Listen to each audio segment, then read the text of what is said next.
தம்பி நேற்று நீங்க எல்லாரும் வீட்டுக்கு ஓட்டிப்பானு ரொம்ப மனசு ரொம்ப கஷ்டமா இருக்குப்பா. ஆனாலும் நான் என்னோட பையன் மாதிரி நான் பாக்குறேன்ப்பா. இதான் ரொம்ப மனசு ரொம்ப கஷ்டப்படுது சார். நான் பெல் வச்சு வீட்டுக்கு போறேன். தம்பி எங்கப்பா போறேன் வாப்பா. இங்கே உட்காரு, உங்களுக்கு ஸ்பெஷலா உட்காரு உட்காரு உட்காரு உட்காரு.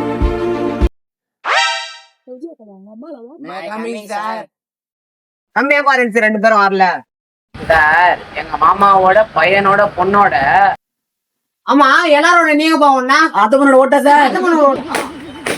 தம்பி நீங்க உடச்சு போனா சார் அவங்க கல்யாணம் பண்ணி கல்யாணம் பண்ணாச்சு.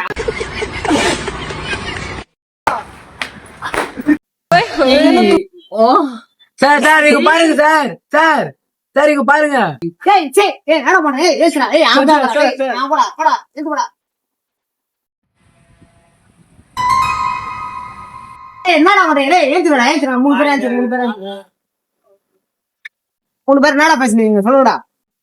சார் இவருனா சார் குளிக்க மாட்டாரா சார்? ஏய் கம்டா. சார் இவர் ஒரே இடத்துல வாழ்ந்துங்கிறாரு. அவர் முதியெல்லாம் வலிக்காதா சார்? ஏய் இங்குரா இவர் பார்க்க அவங்க அப்பா மேலே இருக்கிறார் சார். தம்பி வாப்பா அவர் குளிப்பாரு நான் கப்ப சொல்லுவா. தம்பி என்னப்பா சொல்லி வாங்கி வா வா வா. அவர் முதுகு வலிக்குமா பட்டாசு வலிக்குமா தெரியுமா? பட்டாசு வலி வரும். நீ வா அவரோட அப்பாவா இல்ல அம்மாவா கேட்டியா? தெரியுமா அவரோட பாட்டிடா.